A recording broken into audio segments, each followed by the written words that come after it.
Kagulat World. Hindi lang panalo, kundi isang total global takeover ang ginagawa ni Alex Ayala sa WTA 500 Abu Dhabi Open.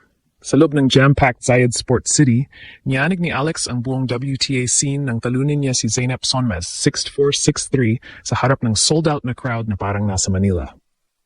Ang viral clips ng libu-libong Pinoy fans na nagpack sa stadium at ang pag-project ng mukha ni Alex sa iconic Mubadala Tower ay nagpadala ng shockwaves. Patunay na kahit ranked number 45, ang drawing power niya ay pang top 10 na. Mula sa sold-out practice sessions hanggang sa electric ovation na parang isang local queen, paano nga ba binago ni Alex ang UAE into a Pinoy empire? Hihimayin natin ang kanyang virtual top 40 jump, ang kanyang unbreakable maturity matapos ang injury scare sa Manila, at ang nakaka-tense na second-round clash laban kay Sasnovich.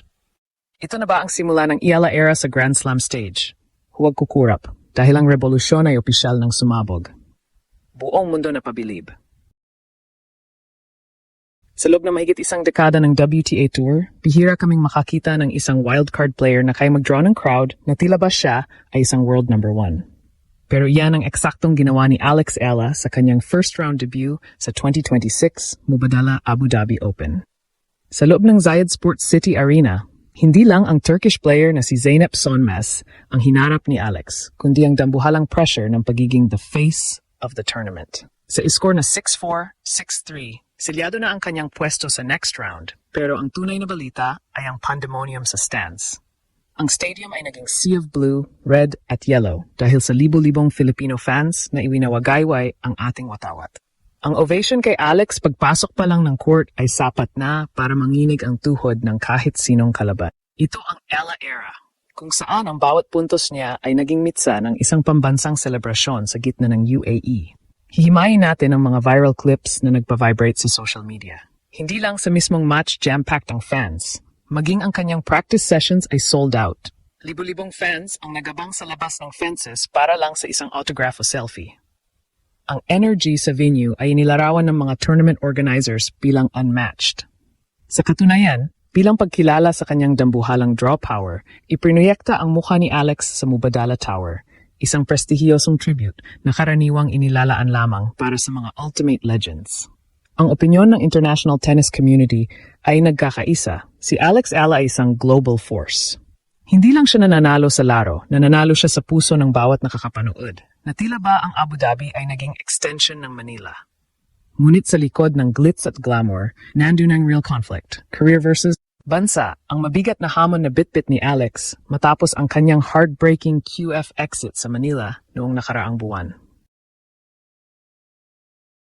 Matatandaan na marami ang kinabahan sa kanyang thigh injury scare at medical timeouts noon na nagpa-question sa kanyang limitasyon.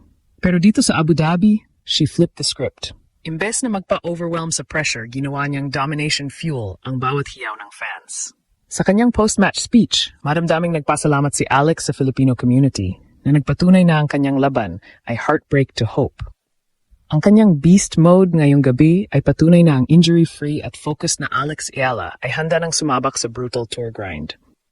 Ang global impact nito ay naramdaman hanggang sa headquarters ng WTA. Ang popularity ni Alex ay turning heads globally, katulad naging buzz niya sa Australian Open. Dahil sa kanyang panalo, opisyal na siyang lumapit sa top 40 ranking. Isang milestone na magpapabago sa landscape ng Asian tennis. Inaasahan na ang kanyang susunod na match laban kay Alexandra Sasnovich ay muling ilalagay sa primetime stadium court dahil sa tindi ng demand ng fans. Ang Ayala Revolution ay hindi na lang basta Pinoy phenomenon.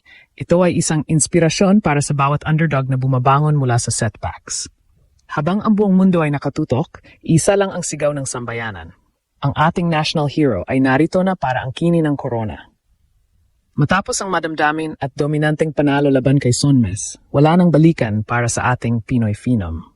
Ang susunod na hamon ni Alex Ayala sa second round ay ang Belarusian veteran na si Alexandra Sasnovich.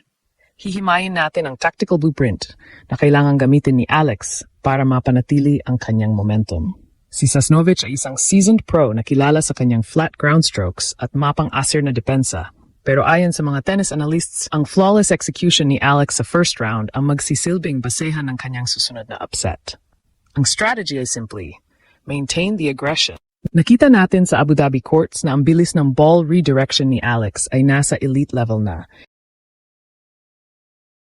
Isang aspeto na siguradong magpapahirap sa teaming ng isang veteran gaya ni Sasnovich. Dito natin tatalakayin ang virtual top 40 shocker. Dahil sa kanyang pagkapanalo sa first round, ang virtual ranking ni Alex ay lumipad na patungong number 40. Ito ay isang makasaysayang milestone na nagpa-vibrate sa buong online community. Ang opinyon ng marami ay nagbago. Si Alex ay hindi na lang isang wildcard entry. Siya ay isa ng certified top-tier threat. Ang conflict ng pagiging thorn sa pagitan ng WTA grind at national hopes ay tila nabura na ng kanyang bagong level ng focus.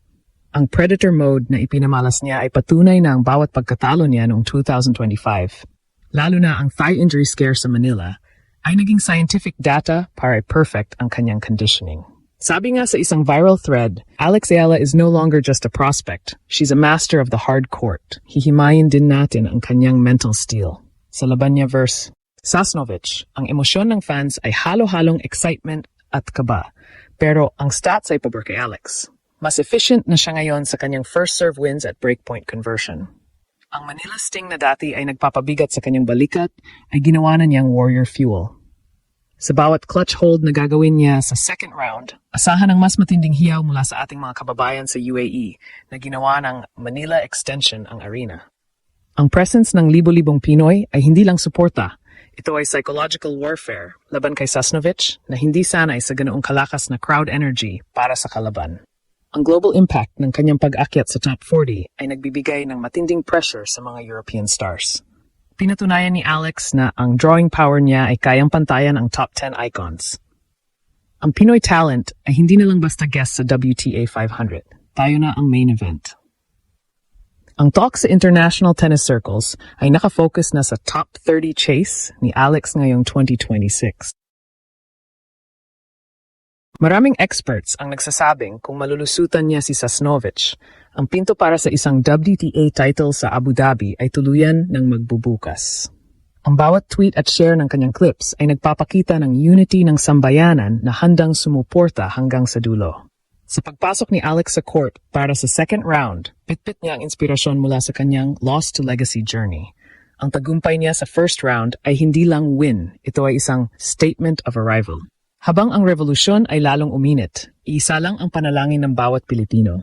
Ang patuloy na pagningning ng kanyang galing at ang pag-iwas sa anumang injury. Ang Abu Dhabi ay saksi sa pagsilang ng isang alamat at si Alex Ayala ang ating bida. Kaya ba niyang burahin ang karanasan ni Sasnovich gamit ang kanyang raw power at Pinoy grit? Isang panalo na lang at ang top 40 ay magiging opisyal na katotohanan.